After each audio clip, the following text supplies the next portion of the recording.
Hi everyone, welcome back to this channel. In this tutorial, I will show you how to unlock the Blueberry Verbena Pie recipe in Heartopia. So right now Heartopia has a new event that called Modular Street, and at this event you can cook many new special food or special recipe.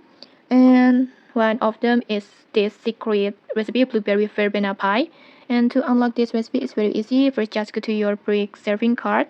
You can craft it first, and then next just tap on it, and then just use this recipe fruit verbena pie. This is the original recipe of this pie. And then after that just complete all the ingredients. You need butter, and then egg, and then lemon verbena that you can get it from the gardening hobby. And then next just replace the fruit ingredients with the blueberry like this, and then next just tap start cooking.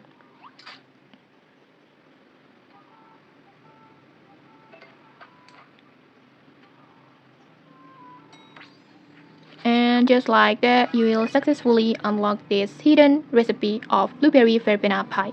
Okay, that's it. If you found this helpful, don't forget to like, comment, and subscribe for more tutorials. Thanks for watching, and see you!